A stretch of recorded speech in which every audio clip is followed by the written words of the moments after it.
I think we should move the culture forward to where people feel fully embraced as they are without judgmentality.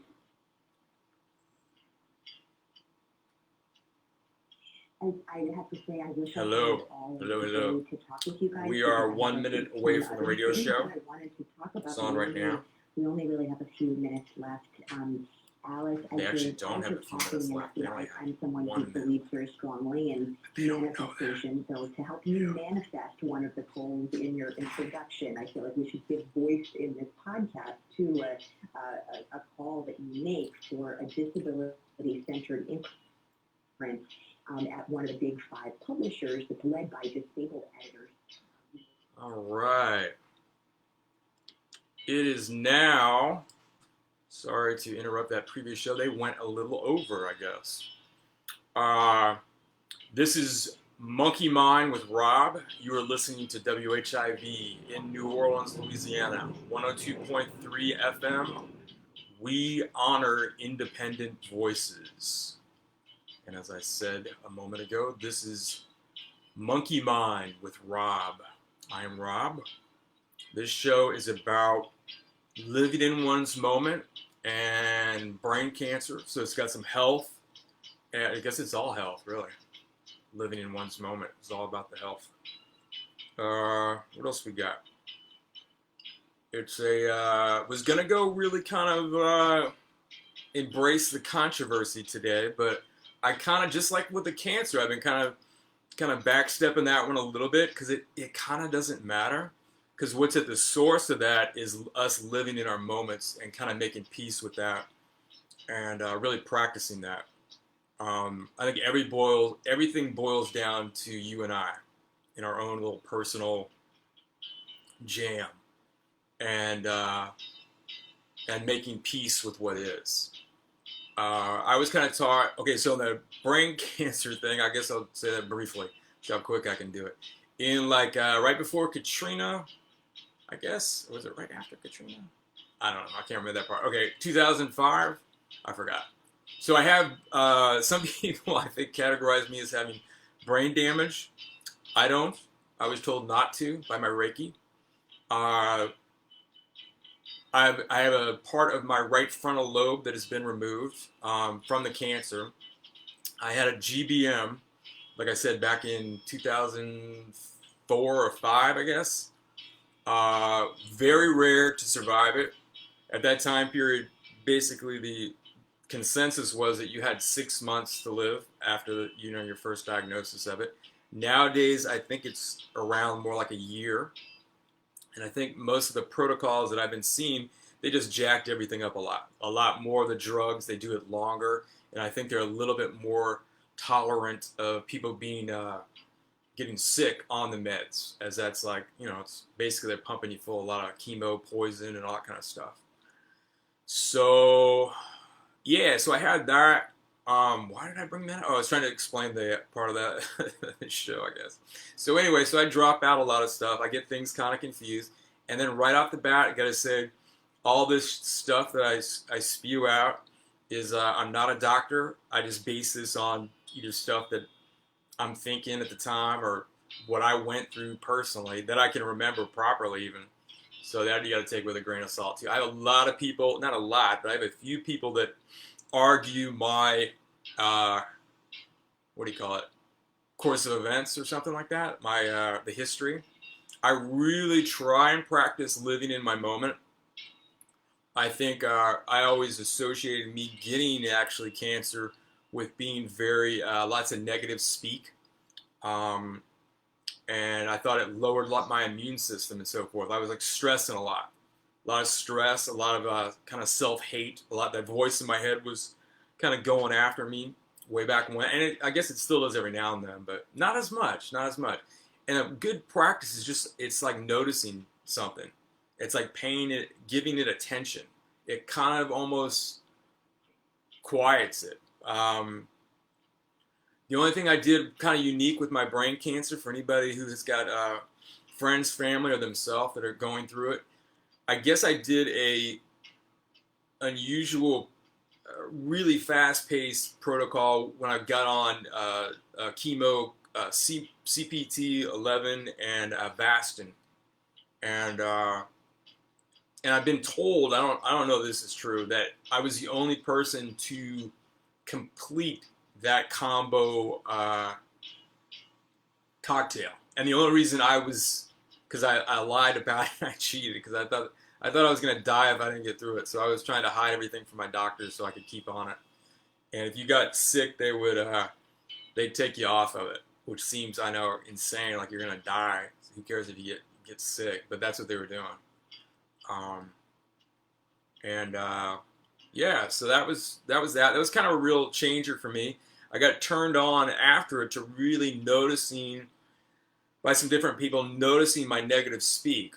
And I really tried to start practicing, have not been definitely successful with that all the time, but practicing being grateful for what is. And we're all in the same boat. I mean, it doesn't matter if somebody could have easily told me with brain cancer, oh, you're going to live forever with that or something. You know, it's like all in your head. So doctors were telling me that stuff, but I felt like I was gonna die. So you get that, and it's everything. You create your reality. You really do so much of it. You really do. Sometimes it seems like, but it's all like it's funneled through you, how you you deal with it, how you categorize it. So much of it is. You know, just look at how certain people handle certain events as different to you. I always use the Apocalypse Now, I guess, analogy with Robert Duvall on the beach, where he's like this colonel, and he just loves war, and bombs are blowing up, bullets are flying around. He's on this beach, and he's trying to get the guys to go out surfing because they got like a little break out there. And one of the guys that he's gotten on the helicopter is like a famous surfer from Malibu. I think it was Malibu. And so anyway, the surfer is like freaked out. He didn't want to go surfing. He's scared to death. And then the other guy's like, this is nothing. He loves, and he's in bliss because he loves war. And so he's totally happy, where the other guy's in a total panic. Same situation. It's all in how you process it. And so much of everything like that is. So yeah, so the only thing I was saying was different, that I did that real fast track. So I did like multiple brain surgeries where they removed tissue. And this was all in my right frontal lobe. I think I said that. And yeah, so I'm like, what, 14, 15 years out. So pretty cool. Okay, so then this is part of this story. And then we'll get off this unless it pops up again. So then like 9 months ago, I'm seeing a lot of doctors, going through the, you know, getting everything checked out, kicking the tires. And so they do an MRI, because I do like yearly, like all this 14, 15 years, whatever. I've been doing lots of MRIs, like every year at least. And, well, really every year. And I was trying to kick it to every 2 years, because it was just saying more of the same. And anyway, after that CPT, I'll go backtrack just a little bit. After that CPT 11 thing, they just weren't seeing any activity on the MRIs, and it looked like the cancer area had just stopped. And then I think after maybe like a year after that, maybe, then he did maybe 6 months, maybe, I don't know. I'm not very good with time.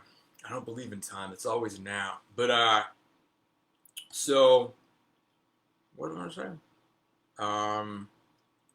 So yeah, I totally forgot. Anyway, so then he did a like a CT scan. There's like MRIs, or like, you know, like a black and white looking thing, and then like whatever this scan I did, I think it was called a CT scan or a CAT scan or something. No, I don't think it was a CAT scan, but I don't know. Anyway, it was something that on my brain where they showed blood flow, and that cancer area was getting no blood flow. So he kind of, my doctor just associated that no blood flow for that entire area, and then no changes. He just assumed that it was basically dead tissue, but I think you're supposed to call it scar tissue. That cool, what is that? Chili Pepper song? Scar tissue that I wish you saw. Yeah, and what's tricky on MRIs is that cancer and scar tissue look very, very, very similar. They both kind of show up as like a white. I mean, I guess it depends on how you kick the contrast, but it typically shows it as like a white, kind of wispy looking thing, like the crab, the cancer kind of spreads out from that, so it, gets its name. Uh, so anyway, so I'm on chemo now. I take an oral thing for like 5, and I've been on it for now like 9 months or 8 months, and this new area is over my brain stem. So they can't, or they don't really want to go in there and biopsy to really grab a piece of it and then come out and test it. It looks like a 1 or a 2, which I'm kind of hoping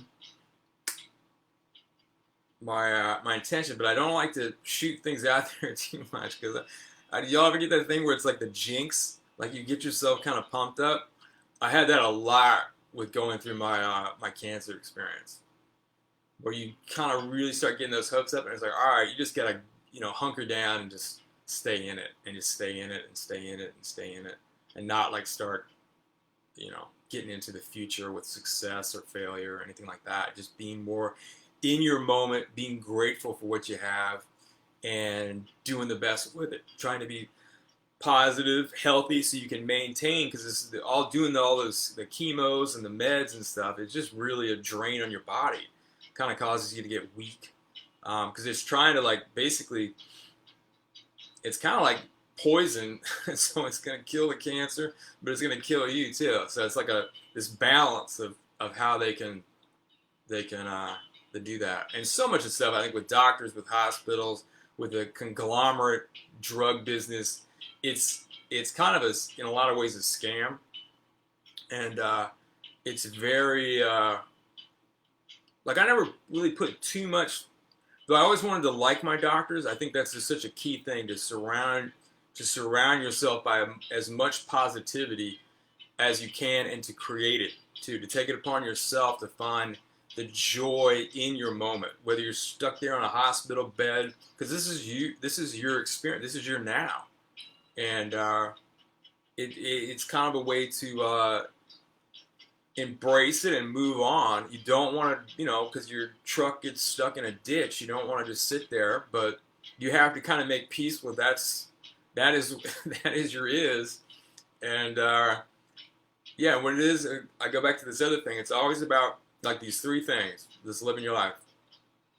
You don't like something, doesn't feel right, change it. If you can't change it, get away from it. If you can't get away from it, then make peace with it, and then you can kind of go back to number 1 and attempt to change it again, but do it in peace. And I think a really big practice is not hating.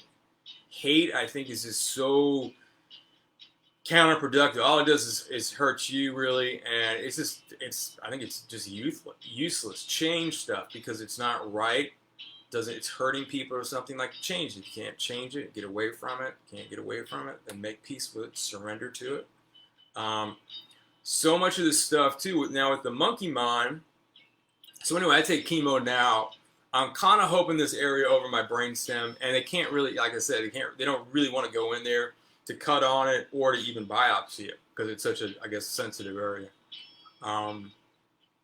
But I'm just hoping it's scar tissue, because the doc on my last visit with him, he said he had never seen someone or heard of somebody, and that's even wilder, I think, that had a GBM like I had, which is like a 4, I think they call it. It's a glioblastoma.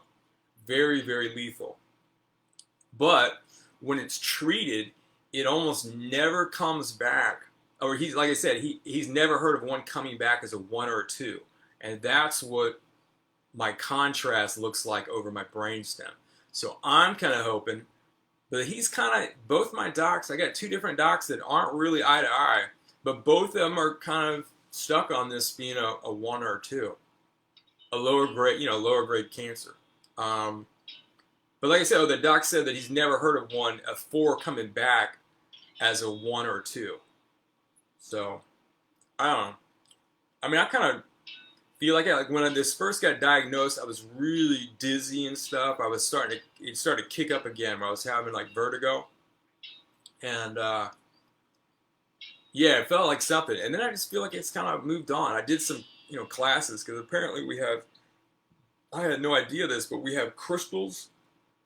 It's either in our brain or near our brain or something by our ears, and that's kind of our equilibrium thing. And somehow that can get jostled, and when it gets jostled, that's where you get like that euphoria, like not euphoria, but you get, I guess maybe it is, but you get dizzy and stuff like that. And like I couldn't put my head in certain positions, or I just almost feel nauseous, and everything starts kind of spinning. When I had the previous thing, I used to have actual like seizures, and that was a trip. And that was like I was telling my, because my daughter, I guess, got a little tattoo the other day, and when her friends passed away, which is so deadly with this. With this fentanyl, I guess, out there, people mix up their cocaine with heroin, and you get a little bit of that, man, mixed in there, and it's like, woof. But pretty sad. We got. Why was I talking about that? But so I drift out a lot. There's so much about, I think, your quality of your life. I mean, it's almost irrelevant. It's so much about just making peace with now, with what is, and just to keep at it. And I know it's difficult. It took me a really, like, years, and I had a lot of help. I got turned on to audio discs, and I had these ones by Eckhart Tolle, and I drove my family crazy. I have 2 daughters, and I had a wife. Don't anymore. We got divorced, and so yeah, that's another thing. Very stressful, but it's funny how you can look back on where you think you were so right on stuff and say, oh, I could have really been a lot more there. Like I didn't tell my ex a lot when these symptoms came up because it was like causing pressure in my brain. I started having like really bad headaches, and I started really forgetting a lot of stuff, and I couldn't do like some really simple tasks. And I had a job, mortgage, all that stuff, juggling it, and I was just really stressing out. And that's when my thinker really, I'd had issues with it definitely before, but it really started turning on me, and it was like this constant, chatter. That's the monkey mind, is our thinker. The name of the show is Monkey Mind with Rob. So the thinker is your is your monkey mind, and that comes from a Buddhist term. This Buddha, I think it's like one thing you can do is your monkey mind, your thinker always wants to do something. That's like so much of us have a hard time just like meditating or being alone in just silence. Like notice how much you bombard yourself with either music, television, something. There's always going to be something in the background kind of blaring at you. It's like giving that monkey something to always have. Like me, I'm on this radio show. I'm playing, this is a song by Red Priest called Brainstorm. And so it gives me something to kind of, I guess, to get my monkey thinking on it. So how this Buddhist monk I saw on YouTube, he talking about monkey mind. He was saying like that's how he got to meditate, because otherwise his thinker, his monkey mind, is always was like, I can't. This is boring. I want to do something. I was like, we're just sitting here being silent. I want to, let's go walk around and look at stuff or talk to him over there in the orange robe. So what this monk would do, he would ask his monkey mind himself, his thinker, am I breathing? And that would cause the monkey mind. And why I talk about this as like a third person is like, because it's like a dream. Imagine it like this, where a dream, you can manipulate your dreams. It's kind of rare, but you can sometimes, and you notice sometimes, okay, I'm dreaming in this.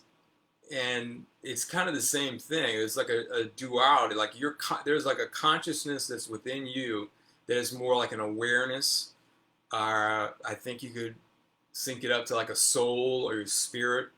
It's I just saw a really cool thing too. So that's like, it's kind of like a duality. There's like that chatter, that constant chatter. Yeah, and then there's more of that stillness within you, more of a core uh, being and stuff, and that kind of gives you that you always got that, and it's always going to be, I think, with you. I think that is like a, but I mean, you're going to lose all your hobbies. You're not going to be white or black. You're not going to be a Republican or a Democrat. That's like more what we really are. All this superficial stuff that we tack into our mind saying, well, I'm this and I'm that. It's really, we're not at all. It's like our stuff, man. Have you ever had a friend or a family member die, and then you just get all this stuff from them, and it's like, that was like, they associated so much. Oh, that was, his favorite thing or that. It's all just like leasing, man. That's like, and your thoughts are the same way. The cool quote I saw was that, I might butcher it. It's like to imagine yourself like you are the sky and the clouds are everything that comes and goes by. And that's basically everything. You are just the sky. You're like an openness. Things just kind of float by. And what you choose, your monkey mind chooses to grab onto and identify. That's like the ego. And the ego wants to be always, your monkey mind always wants to be right. And it wants to be, it just basically wants to be right. And it's, and that's about, oops, I lost my music. My mama just called me. She forgot I do a radio show on Saturdays. What was I talking about? Oh, I was talking about I don't know, we'll change the topic. So I've been practicing this one thing that helps me. Oh, this is a practice too. Like I got friends too, and I'm constantly like correcting them. Like if I can't be around anybody, like if anybody says they hate something about me, hate something, I'm instantly on it. I was like, you shouldn't hate. So I do like certain things, and it's like kind of what you want to kind of practice to be in your environment. You know what I'm saying? And be conscious of it. Oh, one of the things I was gonna bring up, I remember bringing that up later, is that they were saying that there is, gosh, I thought I wrote it down. Water. It's about, the memory in water. Like water retains memory. Like you think at how crucial life, like water and life is pretty much synonymous. Like our planet, our bodies, how we're even born in the womb. We're just like, we're little scuba divers, and just so much of water. And I think they were pulling in like a lot of people that even got passed on organs. They have certain like kick-ups of people's memory and stuff like that. And they're saying that like that water. I just got turned on to this morning. I was like, man, that is cool. So yeah, if you think about it, I mean, it's pretty. And he was looking at the what is it? The H2O, the symbol of it. I mean, the molecular structure or whatever. Anyway, I'll listen to that more. But that's something to really ponder. And they were saying like that, so much of our quality of water, like what we drink, it retains. Like he was really down. It was a YouTube thing. The guy I was watching was really down on like tap water, because he was saying basically it's all, I don't know how true that is. He said it's basically toilet water. So the water remembers. All they're doing is filtering out. The water still remembers. But on that note, I've heard boxers, like in Mexico, one of the big things was drinking your own urine. But I guess that's your urine. That's not somebody else's. So, but for the health benefits, like I guess the nutrients in it or something, like replenishing your body. I'm not sure if that's like total hocus, but anyway, I'm just spewing this stuff. But anyway, I thought that sounded pretty cool. The memory of water. And it was making some an analogy too, that it synced up, because I'm pretty new to it. Maybe it was like 5 years ago, or 5 or 6 years ago, for the first time I was out camping in Florida, and I went to Manatee Springs. I shouldn't say that out loud. I went to a spring in Florida. And if you haven't done it, it's incredible. It's out in the woods, it's like campsites and stuff like that. And I mean, it just looks like just such beautiful, beautiful water, clean. It's just percolating up. You can see it, bubble. You know how water looks when it's like got a jettison on underneath, and it's like flowing on the top thing. Just this constant, just cranking it out. Just beautiful. And swimming in it. It's like, you know how you go in the woods and you can get a little grimy? It was the cleanest, like freshest camping experience I think I ever had. It was nuts. And just getting in it, I was just like, wow. And it stays at like a year round. That's why in wintertime, they say it's a year round temperature. It's consistent, I think, somewhere between like 75 to 72, something like that. And so it's like kind of a little brisk when you get in it, but once you swim in it for just like a couple, it's like, it just feels great. And but yeah, that's why Manatee, because you know, like in the Gulf, it gets really, in Atlantic, I guess too, because I guess it got that springs both ways. But I don't know, I've never been one more on the Atlantic side, but on the Gulf of Mexico, when the Gulf gets cold, the Manatee will swim into these because it's more of a, you know, like a year-round temperature, so they can stay. Did not get to see any Manatee. I guess I went in the summertime when I went, but I definitely want to do some more of that. I can see how Ponce de Leon. I remember being in high school and they were talking about that. I was like, God, what a dope. The guy's like going around looking for the fountain of youth. But you know, I get it. Yeah, that guy was like, he had the gig. Now it must have been brutal going around, but hitting these springs, wow, so cool, so cool. But not so cool to the indigenous peoples, I imagine. But I don't know if I know that much. All I know is really the Fountain of Youth with the Ponce de Leon, and I think they got a spring named after him too. You always drive by it when you're on the, I guess that's the 10 or something like that. But yeah, I highly recommend that if you've ever done that. And hot springs, I've never done that. I hear a lot of people doing that, like, what is that, like in Arkansas, and I guess that's all related to, is that all related to like volcanic stuff? I don't know. But I imagine that's pretty cool too. I just recently tried to create a sauna in one of my bathrooms at my house. I hadn't tried to do it yet. But it's got all these corrugated metal walls to it, so I figured it'd be perfect. Like I need to sweat more, right, in New Orleans. It's so dang hot. It's like cooking. But yeah, like another thing to kind of keep you in check. And I was like thinking, like if you're out there driving right now, a great thing to really practice is kind of being at peace with your moment. Is really not fussing at other drivers, like, that guy's so slow, or what is she doing? Why is she driving that way? It's so bad. And you get just so frustrated with people, or yelling at him, or honking at him, for like pausing there for like an extra second or something like that. It's like, whoa, like chill. But yeah, it's such a good thing to practice that, because you're really probably not in that much of a rush. Yeah, it's a good thing just to be, you know, more kind and more loving in the actions that you're doing. And also treating your body. We got to really preach on this stuff. Diet.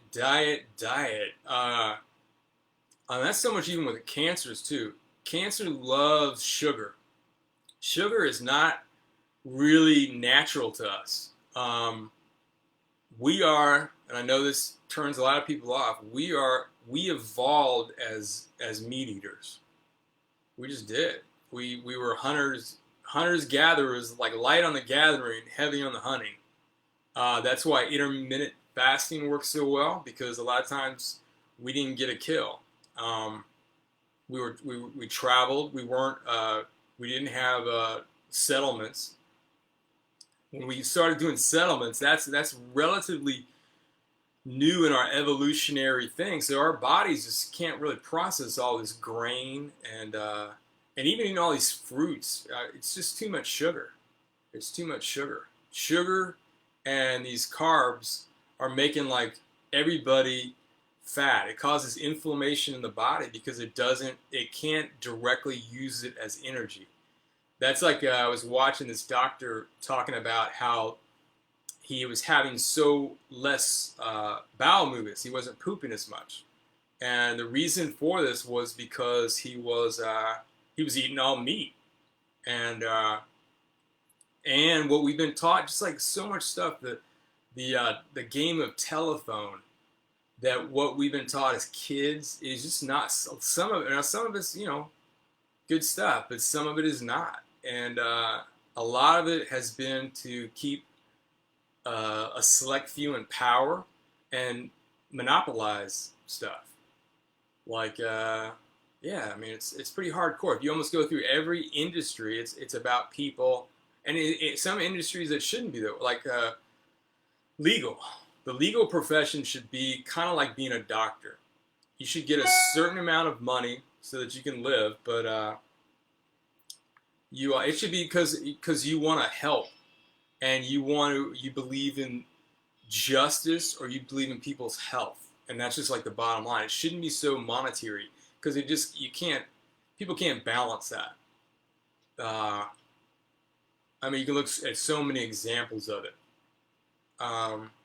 And these should be revered people. These should be, like what a true priest or something like that should be. Someone who's just into kind of helping others. It's like their calling to defend others, to bring others, to nurture others, to care for them. It's a beautiful thing. But so often, it just becomes a monetary thing, and then the true essence of it gets, I think, just totally lost. And it's in so many, quote, professions. And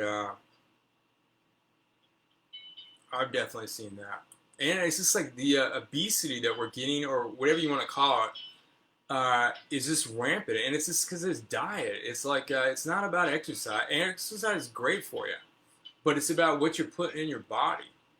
And so much, if you're putting sugars like fruit or just raw sugar, like Coca-Cola, who in the heck? That's like, might as well be smoking a cigarette. Like, all these things cause eating, I think, in general causes an inflammation in your body. But, I mean, you gotta do it. But, and that's why I think one of the reasons, too, intermittent fasting is so good. That's like where you take like breakfast. I mean, basically, you're already kind of doing it. You're breaking your fast from the evening. All you do is kick it on. I think the easy one to get onto is like 16 hours of fasting and then 8 hours of eating. And it goes a long way. But really kicking off, you shouldn't be drinking diet soda. That is not, that's not gonna, that might even be worse than the non-diet as far as obesity. I mean, look at it, just like Google some of that kind of stuff. Like, I think you gotta kind of take it upon yourself to educate, because you can't like listen to me. You can't listen to a lot of groups. Like, I hear something like on the news or whatever, like, oh God, it's exhausting because now I have to go cross-reference this, and I have to try and, because all of us have so many bias, we really do, and it's tough. What you gonna do? But yeah, it's so much about just doing like a moment practice, like the breath. Notice your breath all the time. Remind yourself that, am I breathing? And give yourself like these little, and don't be hating on anybody. What you're doing, that's just your ego. You should be in a state of joy, ease, and lightness. That's where it's at. No matter, I don't care what you're doing or what's happening. You should be in a state of joy, ease, and lightness. It doesn't mean like good things are going to be happening, but it is what it is. I mean, that's a real overused statement, but maybe it's not used enough. Like getting, mad at somebody. I mean, they can't help it. We're all little babies, and like my mom's kind of religious after my brain cancer. She got much more profoundly, I think, into Jesus Christ, and I'm not really that into it at all. But I like some of the message. And I think it boils down to that we are all kind of, like our reality, and we're all God. God would be everything, the Alpha, the Omega. So it'd be every single thing. So I never wrapped it around being a, whatever you call it, Judeo-Christian, or that it had to be a guy, or that it would, impregnate a virgin. Yeah, I'm not into it. But if you are, that's cool. Go for it. But I think the moral of the story is where you can pull stuff out. Is being kind to others, being kind and good to yourself. I think that's where it's at. It's practicing. And practicing what you preach. And I try, and when you fail, what's the beauty about living in your moment or getting into that mentality is that you have a limitless supply of moments. And if somebody says, well, you just did this. And I was like, well, I'm not going to do that again because that's not nice or positive or whatever the heck it was. You're saying, okay, that was then. This is now. And you're not going to like change your life or get in shape or do this thing in the future. You're going to be doing it right now. And that's just that thing to just start reminding yourself. And this stuff takes, you can't. And if you mess up, forgive yourself. You know what I'm saying? That's like kind of the God thing. Like God always forgives you if you ask for it. Just forgive yourself. Like you are your own God in the sense that you can forgive yourself, love yourself. And that's basically being non-judgmental is what I kind of equate to it. It's accepting what is. And that other person. Like when you really love somebody, you're willing to take on kind of just them. And you're appreciative of them. You like being around it for the most part. But now we're going to have a word from the station here.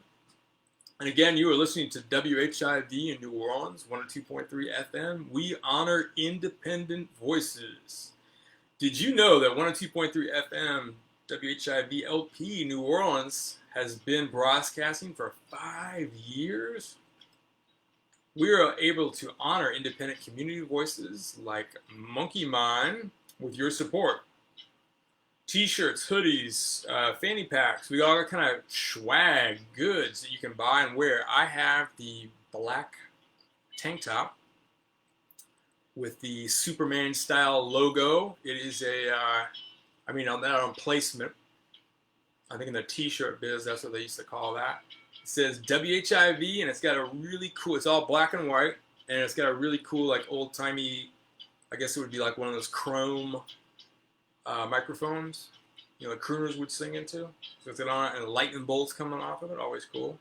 So anyway, simply go to WHIV.org and click store. That's WHIV.org. And big thank you. We are not a radio station with a mission. We are a mission with a radio station. And then it ends with end all wars. And where would you start to end all wars? I would suggest getting up and going into the bathroom and blowing yourself a big kiss and taking it. And being cool about it. And being cool about your moment. I mean, if you really look at, it's almost like just the human experience. I mean, have we like changed at all? I mean, even like I was just getting turned on to this, that are like some places in all over the world actually. Like look it up online. Like they're still practicing slavery, And even with this, I mean, some of it's underground, but it's kind of like I think a ton of what I was reading. Some is like some places it's like they had to say on the books, no, it's illegal, but they don't. What do you call it? They don't prosecute it, and the police don't go out and try and stop it. So it's like, okay, they put it on the books so they wouldn't get money taken. And of course, nobody would, legally tolerate that. And but I mean, it's like, look, so much we just turn a blind eye to. It's out of sight, out of mind. I would just really look at everything. Don't take any group. Like there's so much of that. The monkey mind, the ego loves joining groups because it makes it right and others wrong, and just a really, really unhealthy thing. For the most part, I'm just really trying to stay cognizant of that. I mean, yeah, if you're starting to hate somebody, I don't care who it is. Yeah, really just practice on that. You're just hating on yourself. You really are. Yeah, no hates. No hates.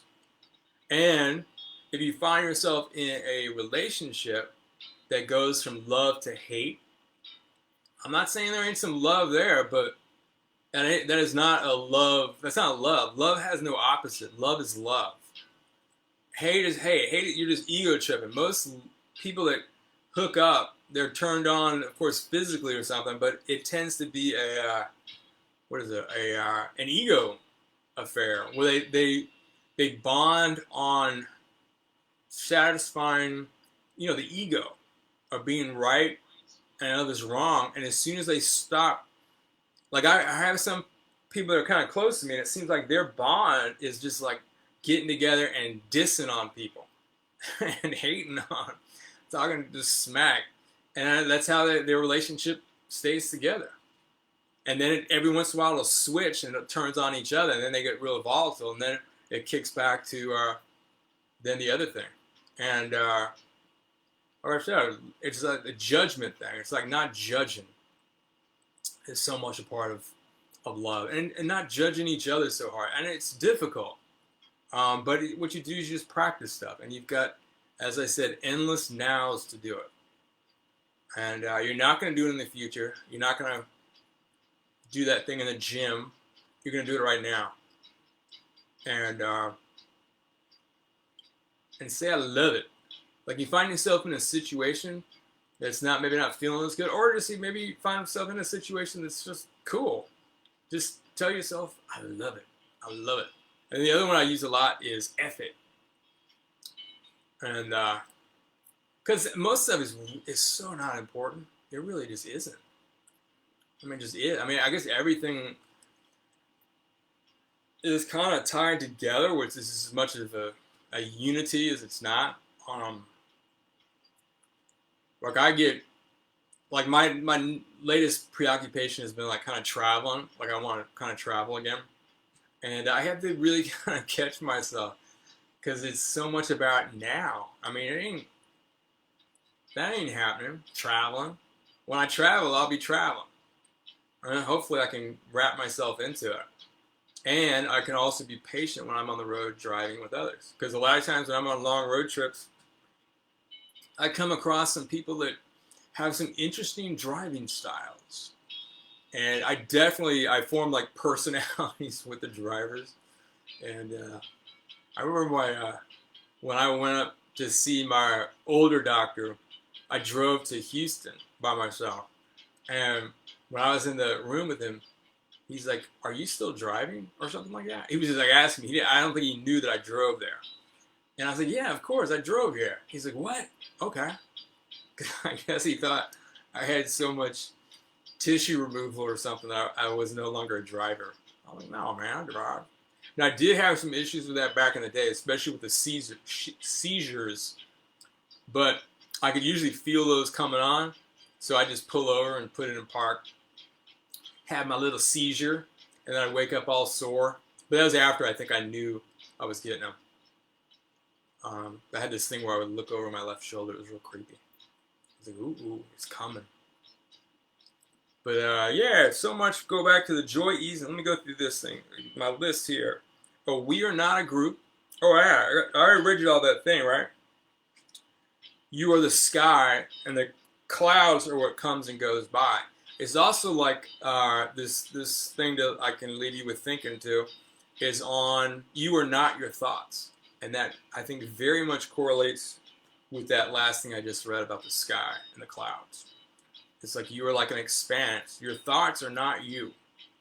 And I know that's pretty heavy. I was wrestling with that one. I went on this Tully website, and I was like, how are we not our thoughts? Or wait, tell me more about that, or something like that. And I mean, that site just went off. I got about 100 people doing all kind of stuff. But I kind of pieced through it. It's like doing your research. I was like, okay, I get it. And it went back to this. I think it really syncs up with the cloud metaphor a lot. But so much of just what people get taught, and this is like we don't get, I think, taught a lot of the things that really matter, and so much of just people are scared. People want to take more to secure their little plot. Think they need more than that's where it's at, and And they try and keep others from it, and also to maintain their. Look at our political system. I mean, goodness. These people get. This is almost like gladiatorial. Like back in ancient Rome, I think the hierarchy all knew that if they put on killer gladiatorial shows, the masses would get a little bit more pacified. Like our sports, look at all, how they pump all that. I mean, the government even, I think, subsidizes a lot of that stuff. And you've got our political party. It's the same thing. It is so. Oh, and the other thing was the Democrat, Republican. I remember back in the day, you used to see, I guess you don't see it nowadays, because now it's just like, it's just total ego crazy stuff. People hating. Now Bush boils down to that, just hate. It's just ego stuff. The ego wants to be right. I want to be right, and you're wrong. The simplicity of things. I like that a lot. It's like taking things simple. Like everything I think you can explain, but it may take a lot of simplistic statements to get there. You know what I'm saying? Like people like never listen to somebody say, "Oh, it's too complicated." You couldn't understand it. No, it's like you're too simple because. And they had some great Greek thing. I remember they were at this dinner party, and one of the great Greek philosophers was at the dinner table, and he's like, "Listen, I can get my manservant here, which I'm sure he was a slave, to tell y'all to solve this algebra equation or something like that. I think it was some kind of math equation or something. Maybe not. Maybe it was something else. But it was something he shouldn't know because he was never studied. He was just a servant. All he knew was like, just serving people and stuff. But anyway, so at the dinner table, this philosopher asked him a series of questions that led him to solve the equation. And I always thought that was kind of cool. Just like one of the great, I guess, scientific things was like that you should assume things are more similar than dissimilar. Like things are more like they are here on Earth as they are on other planets and stuff. Like to figure out like what's going on. You shouldn't like come up with a new, gobbledygook. It's going to be more similar than it is dissimilar. We're going to have more attributes. And that's also a cool thing that I got turned on to by this the guy that just turned me on to that water having memory. He was really going off on Einstein and all this quantum stuff. And well, this guy's more into like Tesla, and I think he's more into like some of the ancient Greeks on their understanding of nature and science. And like he was not into this whole quantum thing. It was like he was like, no, it's like his analogy was always like nature's a hairy hippie chick. She's not some crack whore with a calculator, And that's what he equated to the quantum thing because they fudged some things in the equations. Like they would add stuff. And also he's a big believer in the ether, which is space. Like it's not a thing, it's a property, like a shadow sort of. I may be saying some of that stuff wrong. But anyway, that's the general like gist of it. But what I'm gonna do now is I'm gonna rock on some my song here. So yeah, so I mean, I think that's like kind of the focus is really getting our things together with really ourselves first. You know what I'm saying? And spreading it from there. So this is Monkey Mind. Sing a line home.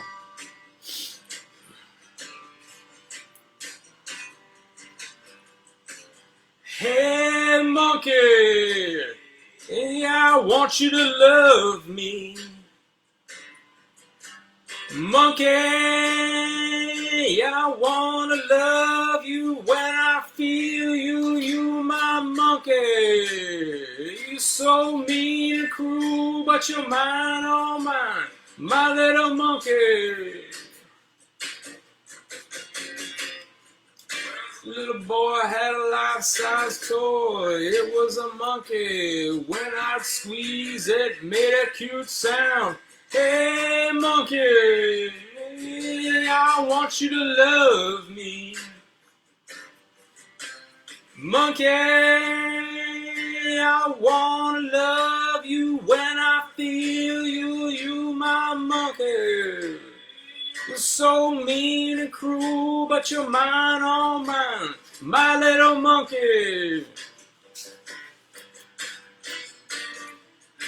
Man is wearing a suit and fedora, sits in a bar.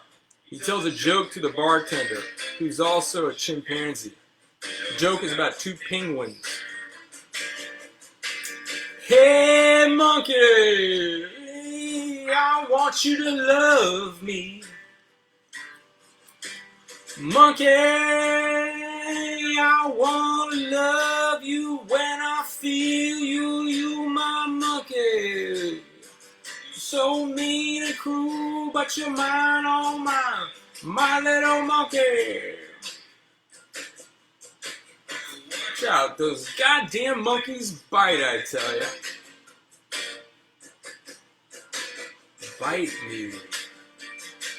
I want you to bite me, monkey.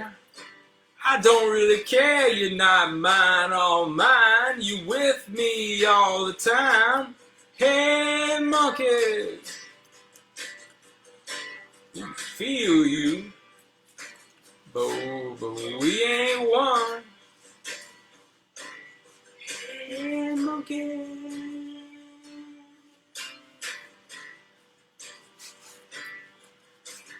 Help, I love that monkey, that monkey, that monkey, that monkey mine. Can't help, I love that monkey, that monkey, that monkey, that monkey mine. Hey, monkey, I want you to love me. Monkey, I wanna love you when I feel you, you my monkey. You're so mean and cruel, but you're not mine, oh mine, little monkey. Bite me. I want you to bite me, monkey. I don't really care, you're not mine, all mine. You with me all the time. Hey, monkey. Feel you. We ain't one.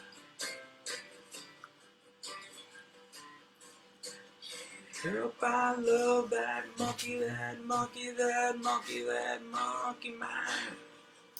Can't help, I love that monkey, monkey, monkey man. Okay.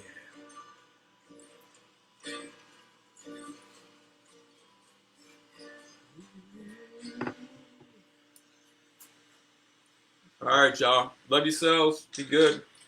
Go look in that mirror. Okay.